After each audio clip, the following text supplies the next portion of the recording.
लिख लिया? बोलो बेटा, लिख लिया?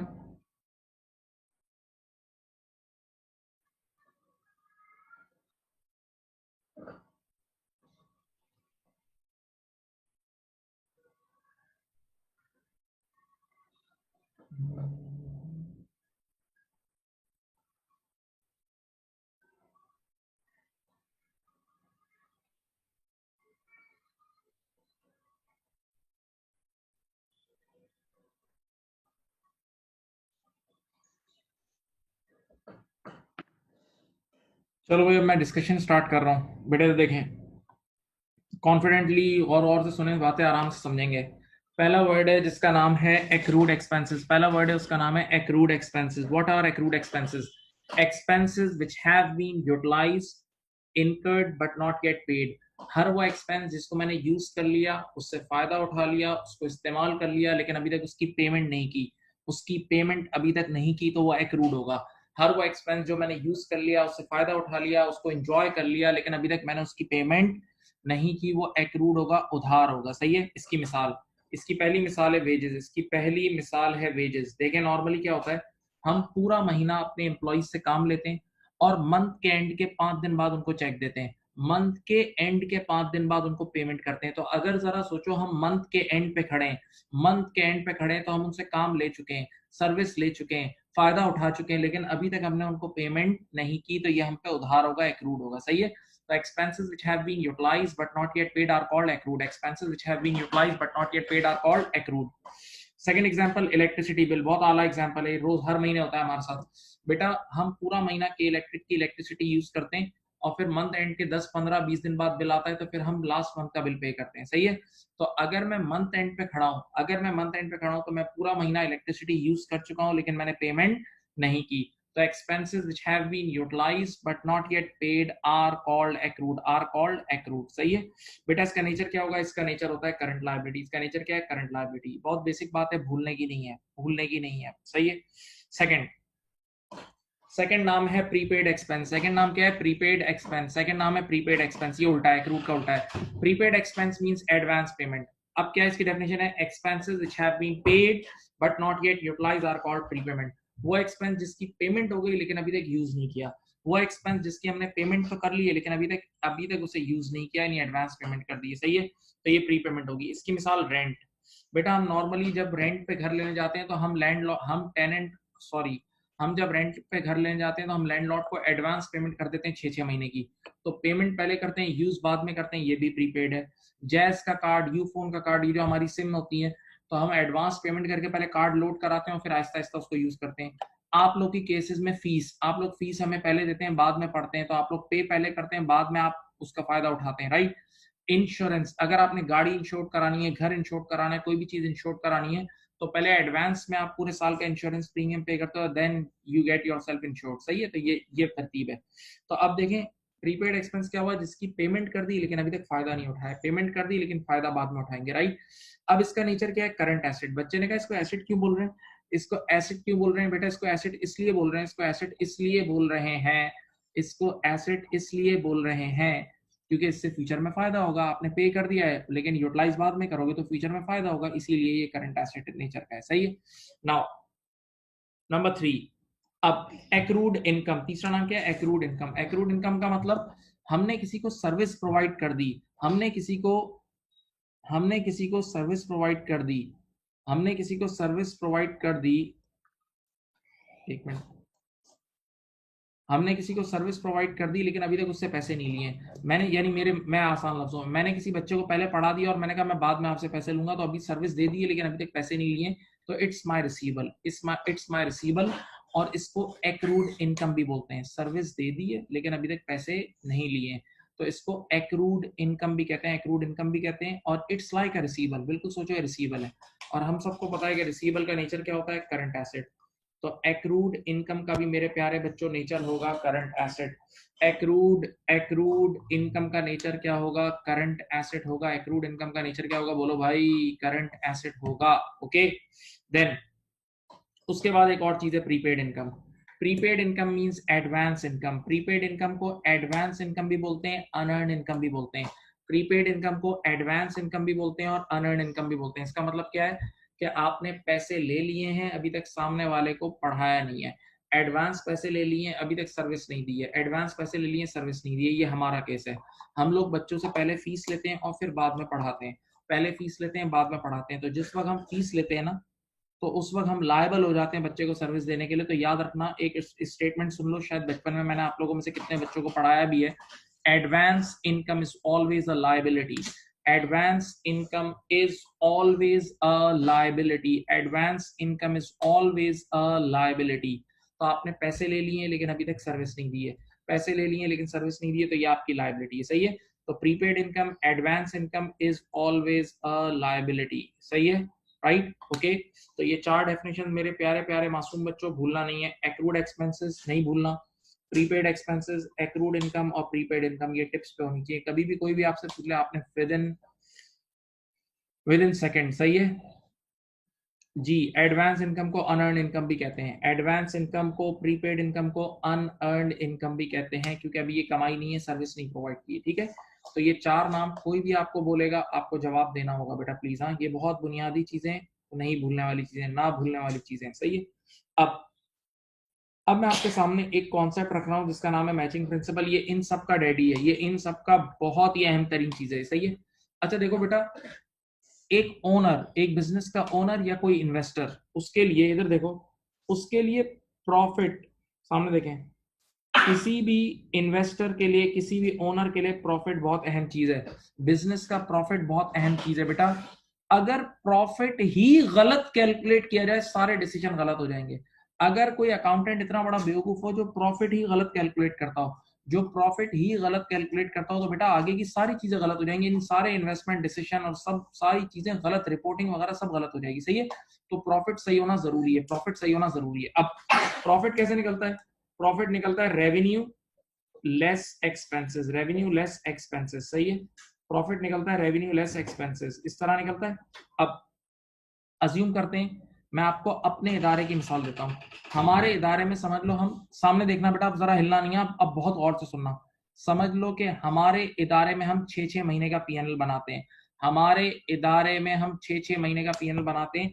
हम एक पीएनएल बनाते हैं जनवरी टू जून, हम अपने इदारे में एक पीएनएल बनाते हैं जनवरी टू जून, और एक पीएनएल बनाते हैं जुलाई टू दिसंबर। एक पीएनएल हम बनाते हैं जुलाई टू दिसंबर। सही है। एक पीएनएल हमारा बनता है जनवरी टू जून और एक बनता है जुलाई टू दिसंबर, एक बनता है जुलाई टू दिसंबर। अब सुनो, हाँ बेटा, जनवरी टू जून का जब हमारा पीएनएल बनता होगा, आप जरा हमारे इंस्टीट्यूट की क्लासेस सोचें, आप जरा हमारे इंस्टीट्यूट की क्लासेस सोचें। तो जनवरी टू जून में समझ लो मैं आप लोग के ग्रुप को पढ़ा रहा हूँ, अभी जनवरी टू जून का ही सेशन है, मैं आप लोग के ग्रुप को पढ़ा रहा हूँ। तो जो आप लोग मुझे फीस दोगे वो हमारा रेवेन्यू होगा, जो आप लोग हमें फीस देंगे वो हमारे लिए रेवेन्यू यानी कमाई होगी, वो हम रेवेन्यू लिखेंगे।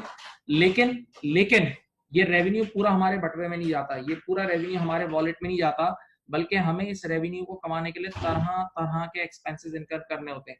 हमें इस रेवेन्यू को कमाने के लिए तरह तरह के एक्सपेंसेस इनकर करने होते हैं, तरह तरह के एक्सपेंसेस इनकर करने होते हैं। इधर देखें, समझ लो बहुत सारे खर्चे होते हैं, उनमें से एक खर्चा इलेक्ट्रिसिटी एक्सपेंस, एक खर्चा है इलेक्ट्रिसिटी एक्सपेंस, इलेक्ट्रिसिटी एक्सपेंस। सब बच्चे यहाँ देखें, सही है।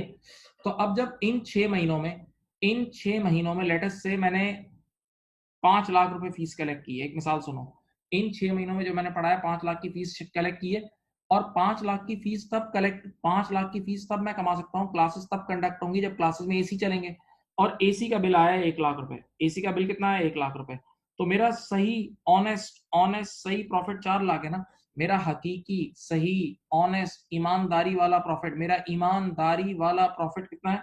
4 लाख रुपए ना। मेरा ईमानदारी वाला प्रॉफिट कितना है? 4 लाख रुपए ना। सही सोचो, 5 लाख रुपए बच्चों ने फीस दी और 1 लाख रुपए का बिल आया, तो अगर मैं सही अकाउंटिंग करूंगा तो 4 लाख का प्रॉफिट है। अब एक गलती सुनो, अब एक गलती सुनो भाई, इन 6 महीनों में मैंने जो इलेक्ट्रिसिटी यूज की, सारी बात है 6 महीने में बच्चे पढ़ रहे थे तो इलेक्ट्रिसिटी यूज हो रही थी, एसी ऑन हो रहे थे, वो इलेक्ट्रिसिटी यूज तो 1 लाख की हुई। जनवरी टू जून में, कान खोलो प्लीज, कान खोलो, जनवरी टू जून में जो इलेक्ट्रिसिटी यूज हुई, जो इलेक्ट्रिसिटी इस्तेमाल हुई, वो तो 4 लाख की थी। जनवरी टू जून में जो इलेक्ट्रिसिटी यूज हुई, जो इलेक्ट्रिसिटी इस्तेमाल हुई, वो तो 4 लाख की थी। हाँ पक्का, सॉरी 1 लाख की थी, 1 लाख का बिल आया। लेकिन के इलेक्ट्रिक वालों ने बोला हमें बिल अभी नहीं चाहिए, पे बाद में कर देना, पे यहां कर देना, आप पे यहां कर देना, यानी इन 6 महीनों का बिल, पहले वाले 6 महीने का बिल के इलेक्ट्रिक ने बोला अगले 6 महीने में कर देना। तो बेशक पेमेंट अगले 6 महीने में करेंगे लेकिन बुक यही करेंगे। पेमेंट बेशक अगले 6 महीने में हो रही है लेकिन बुक वही करेंगे, because expenses are recorded when they are utilise. हम एक्सपेंस को उसी पीरियड में बुक करते हैं जिस पीरियड में वो एक्सपेंस हमें फायदा देता है, जिस पीरियड में हमें वो एक्सपेंस कमा के देता है। तो जिस पीरियड में वो एक्सपेंस हमें, सोचो सिर्फ, जिस पीरियड में वो एक्सपेंस हमें कमा के देगा, तो ऊपर आप कमाई बुक करोगे, देखो ऊपर 5 लाख की कमाई बुक की, तो नीचे एक्सपेंस बुक करोगे तो आपके सामने सही प्रॉफिट आ जाएगा। जिस पीरियड में उस एक्सपेंस से फायदा उठाएंगे, वो एक्सपेंस हमें कमा के दे रहा होगा, उसी पीरियड में उस एक्सपेंस को बुक करेंगे। क्यों, जरा देखो, लुक एट हेयर, वीडियो में देखें। क्योंकि जब मैं ऊपर रेवेन्यू बुक करूंगा तो नीचे एक्सपेंसेस बुक करूंगा, रेवेन्यू और एक्सपेंसेस मैच होके नीचे तीसरा नंबर प्रॉफिट सही आएगा। हाँ, तो याद रखना, हम एक्सपेंसेस को तब रिकॉर्ड करते हैं जब वो यूज होते हैं, यूटिलाइज होते हैं, यानी जिस पीरियड में उस एक्सपेंस को इस्तेमाल करते हैं, उससे फायदा उठाते हैं, तब एक्सपेंस को बुक करते हैं, ना कि जब हम पे करते हैं। तो काम कैश बेसिस पे नहीं होगा। कभी भी आपको एक्सपेंस इनकम स्टेटमेंट में बुक करना हो, कभी भी आपको एक्सपेंस इनकम स्टेटमेंट में बुक करना हो, तो कैश बेसिस पे काम नहीं होगा बल्कि यूटिलाइजेशन की बेस पे काम होगा। सही है। ये काम क्यों कर रहे हैं? ताकि प्रॉफिट सही आए, ताकि प्रॉफिट सही आए। देखो मैंने मिसाल दे दी है तुम्हें, अब सुनो इधर देखो, ये पढ़ो आराम से, बड़ा मैं स्क्रीन बड़ी कर रहा हूँ। क्या कहता है matching principle? Expenses are recorded when they are incurred. Expenses are recorded when they are incurred. Incurred बोल दो या यूटिलाइज बोल दो, एक ही बात है। Expenses are recorded when they are incurred, when they are utilise, जब हम उससे फायदा उठाएंगे। No matter when cash is actually paid, cash पहले पे हुआ है या बाद में पे हुआ है उससे कुछ नहीं होता, हम काम एक्रूअल बेसिस पे करेंगे। क्यों? Because we need to match revenue and expenses. भाई हमें प्रॉफिट सही निकालना है ना, तो प्रॉफिट क्या होता है? रेवेन्यू और एक्सपेंसेस का मिलाप होता है। प्रॉफिट होता है रेवेन्यू और एक्सपेंस का मिलाप। प्रॉफिट होता है रेवेन्यू और एक्सपेंस का मिलाप। प्रॉफिट क्या होता है? रेवेन्यू और एक्सपेंस का मिलाप। Because we need to match revenue and expenses to get true profit. ये देख लें। और आगे क्या लिखा है? If matching principle is not applied then our profit would be wrong. अगर आपने मैचिंग प्रिंसिपल अप्लाई नहीं किया तो आपका प्रॉफिट गलत आएगा, आपका प्रॉफिट गलत आएगा। तो मैं 30 सेकंड या 1 मिनट चुप हूं, 30 सेकंड या 1 मिनट चुप हूं, आराम से इसको देखें, आराम से इसको देखें, आराम से इस वाली चीज को देख के सोचना होगा, ये आप पे फर्ज है। इस चीज को देख के सोचो।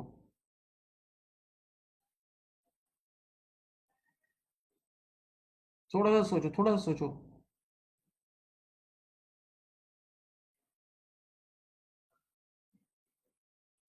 अब इस एग्जाम्पल को देख के सोचो। देखिए बेटा, मुझे अपने इंस्टीट्यूट का पहले 6 महीने का पीएल बनाना है, जनवरी to June. January to June में 5 लाख के स्टूडेंट्स पढ़ाए, यानी क्लासेस जो हुई है वो 5 लाख रेवेन्यू जनरेट हुआ है क्लासेस से, और क्लासेस में एसी चले हैं तो 1 लाख का बिल बना है। तो असल में मैंने प्रॉफिट मेरा 4 लाख का हुआ है ना भाई, 5 लाख रुपए कमाए और 1 लाख रुपए का खर्चा हुआ है। तो मुझे 4 लाख का प्रॉफिट रिपोर्ट करना चाहिए जो सच्चा प्रॉफिट है। लेकिन क्या हुआ, ये 1 लाख का जो इलेक्ट्रिसिटी का एक्सपेंस था ना, के इलेक्ट्रिक वालों ने बोला इसको पे आप बाद में कर देना, बस पेमेंट बाद में कर देना। तो बेशक पेमेंट बाद में हो रही है लेकिन यूज तो अभी हुआ है ना, यूज तो अभी हुआ है, कमा के तो इसने मुझे आज दिया है।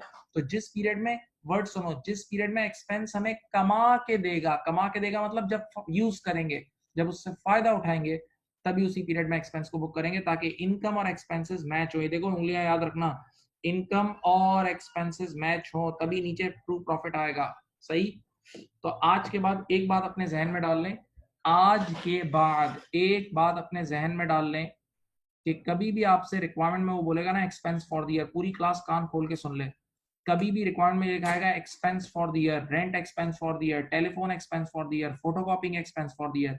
एक्सपेंस वाली रिक्वायरमेंट जब भी आएगी, एक्सपेंस वाली रिक्वायरमेंट जब भी आएगी तो यूटिलाइजेशन की बेस पे सॉल्व होगा। एक्सपेंस वाली रिक्वायरमेंट जब भी आएगी तो यूटिलाइजेशन की बेस पे सॉल्व करेंगे, यूटिलाइजेशन की बेस पे सॉल्व करेंगे। Okay right. मैं एक पहले सवाल की तरफ मूव कर रहा हूँ, ठीक है। मैं क्वेश्चन लिख रहा हूँ, आप लोग भी लिखें, आप लोग भी लिखें, फिर हम सॉल्व करते हैं आराम आराम से, आराम आराम से, स्लो स्लो लेके चलें।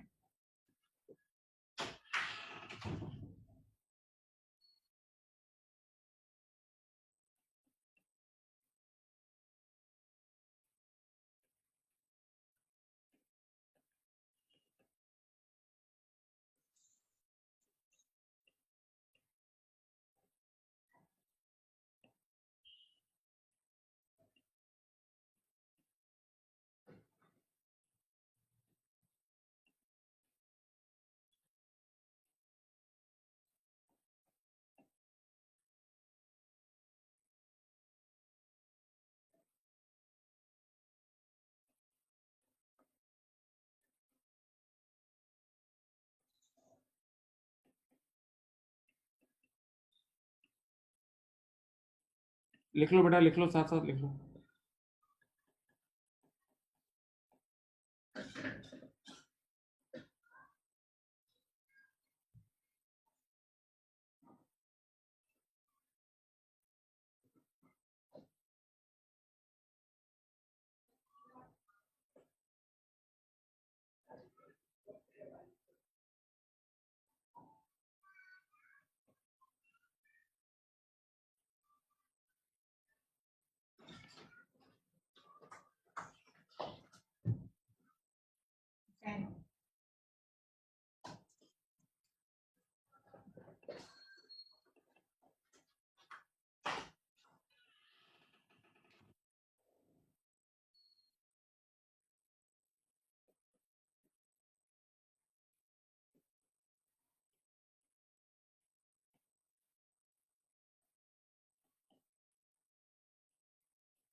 प्लीज बेटा क्वेश्चन लिख लें, क्वेश्चन लिख लें।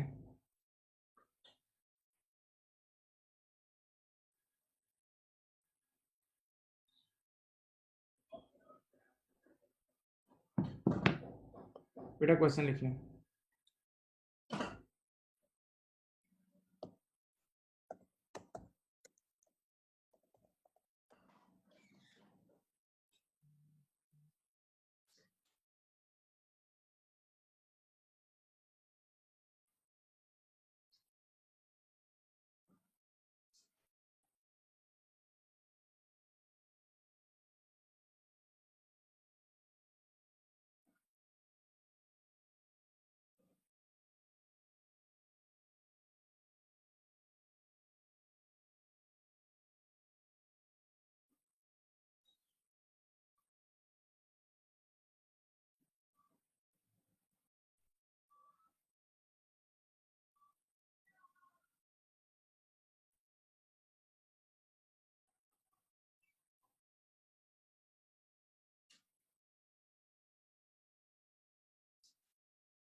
बेटा लिख लें।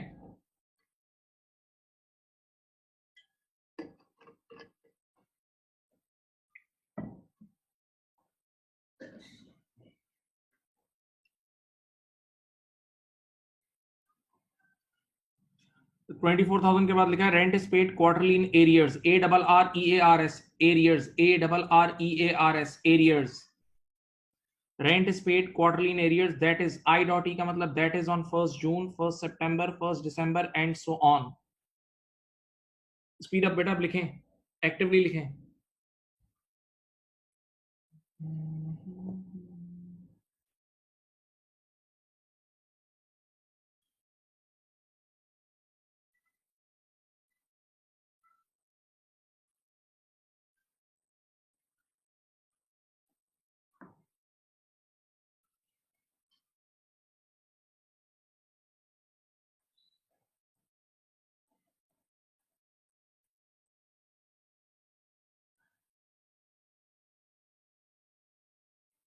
चलें,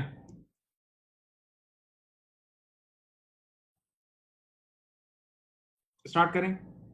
बेटा क्वेश्चन क्या है देखें, सामने देखें। Business started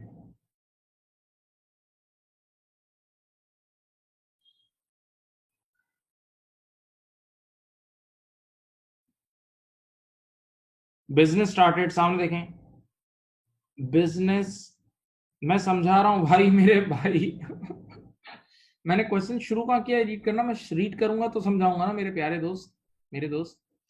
business started on 1 जनवरी 2018, एक बंदे ने बिजनेस स्टार्ट किया 1 जनवरी 2018 को। पहले 2 महीने कोई जगह नहीं ली, कोई प्रेमिसेस नहीं ली, और रेंटल एग्रीमेंट कब स्टार्ट हो रहा है? 1 मार्च 2018 को, नजर आ रहा है? यानी इसने कोई शॉप रेंट पे लिए 1 मार्च 2018 को। भाई देखो सही है, पहले 2 महीने कोई जगह रेंट पे नहीं ली, बेशक बिजनेस जनवरी में स्टार्ट हुआ था, लेकिन बेटा जगह रेंट पे कब लिए? 1 मार्च को, याद रखना, सही है। अब हम लोग हैं टेनेंट, इस सवाल में हम लोग कौन है? टेनेंट। तो सामने वाला कौन है? लैंडलॉर्ड। हम लोग टेनेंट है तो सामने वाला कौन है? लैंडलॉर्ड। हमने सामने वाले से जाके बोला भाई एनुअल रेंट कितना लोगे, तो उसने बोला 24,000। ये देख लो 24,000 पर एनम, 12 महीने का रेंट। पर एनम का मतलब 12 महीना, बेटा सुने, 12 महीने का रेंट 24,000 है तो एक महीने का 2,000 होगा। 12 महीने का रेंट 24,000 है तो एक महीने का रेंट कितना होगा भाई? 2,000 होगा। Rent is paid quarterly in arrears. Rent, अब मैंने सामने वाले से बोला कि भाई ये रेंट पे किस तरह करूं, ये रेंट पे किस तरह करूं, आराम से इसको सुनो।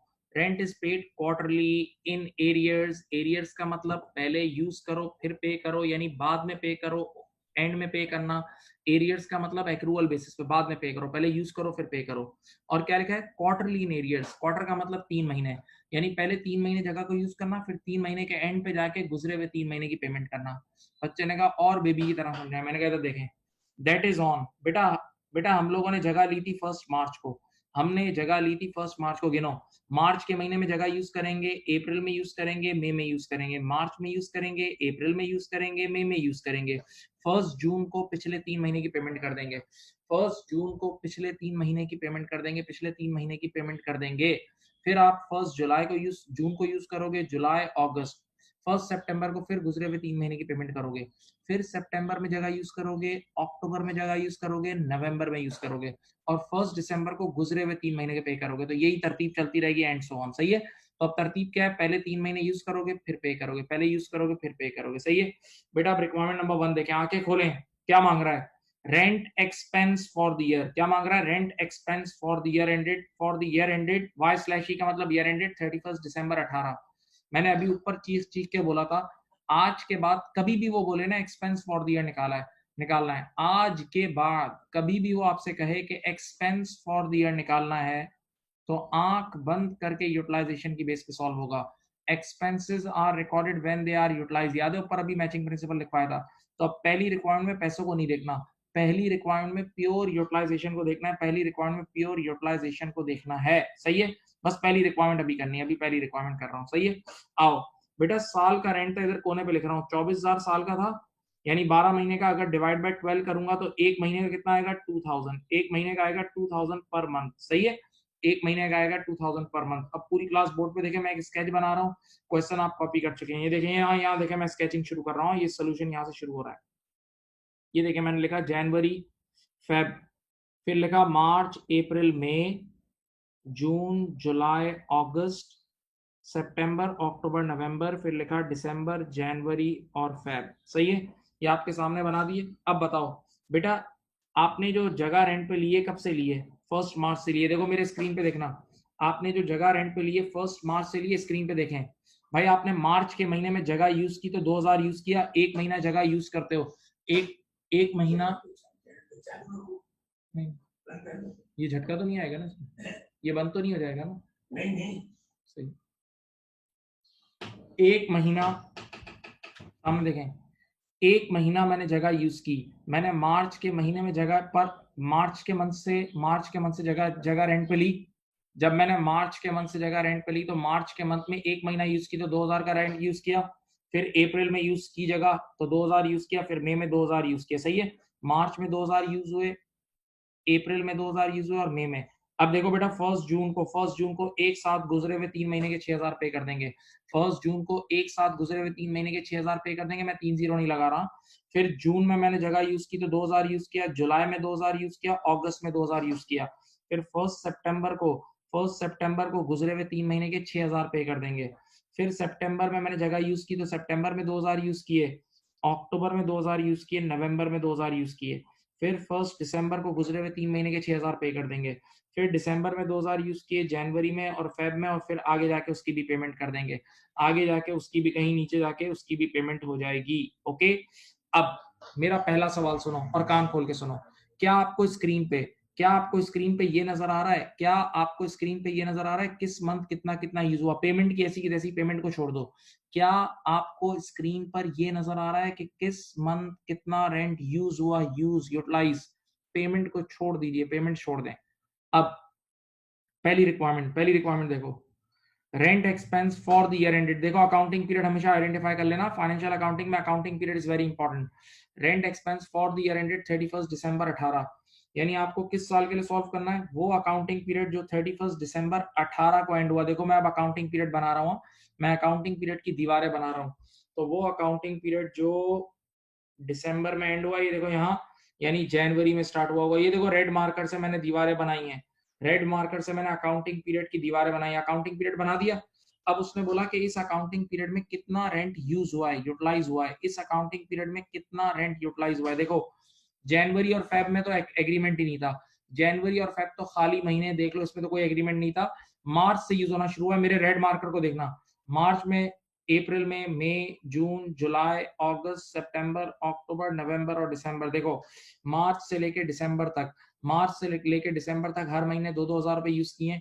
तो बेटा पीएनएल में कितना जाएगा? रेंट एक्सपेंस, ये देख लें बेटा, फॉर दी ईयर एंडेड 31 दिसंबर 2018, ये जाएगा 2000 मल्टीप्लाई बाय 10, कितना होता है बेटा? ये 20,000 आपका पहला आंसर आ गया, ये आपका फर्स्ट आंसर आ गया है 20,000। आपका फर्स्ट आंसर आ चुका है 20,000 यूटिलाइजेशन की बेस पे, आपका फर्स्ट आंसर आ चुका है 20,000 यूटिलाइजेशन की बेस पे, 20,000 आ चुका है यूटिलाइजेशन की बेस पर, 20,000 आ चुका है। ओके, अब रुके, जाके क्वेश्चन तो आपने कॉपी कर लिया, सेकंड रिक्वायरमेंट पढ़ लें। क्वेश्चन तो आपने कॉपी कर ही लिया, जरा सेकंड रिक्वायरमेंट देख लें। ये देखें क्या पूछ रहा है, कह रहा है एक्रूड रेंट एट 31 दिसंबर 018। क्या क्या क्या क्या क्या ईयर एंड पर कोई रेंट एक्रूड है?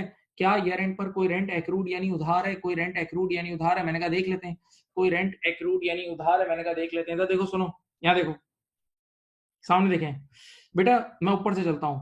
आपने मार्च, अप्रैल और मई में ये जो 6000 यहाँ यूज किए थे, ये 6000 यहाँ यूज करके यहीं पे कर दिए थे, स्टोरी खत्म। 6000 ऊपर ही यूज करके ऊपर ही पे कर दिए। फिर देखो जून, जुलाई, अगस्त में 2 2 और 2 6000 यूज किए और यहीं पे कर दिए इसी साल। फिर सितंबर, अक्टूबर और नवंबर, सितंबर, अक्टूबर और नवंबर में 2 2 और 2 6000 यूज किए और उसी वक्त पे कर दिए, सही है। लेकिन अब देखें, स्क्रीन स्क्रीन देखें, लेकिन आपने दिसंबर के मंथ में, बेटा यहाँ देखें, दिसंबर के मंथ में जो 2000 आपने यूज किए थे, सोचें दिसंबर के मंथ में जो 2000 आपने यूज किए थे, वो आपने ईयर एंड तक पे नहीं किए। दिसंबर के मंथ में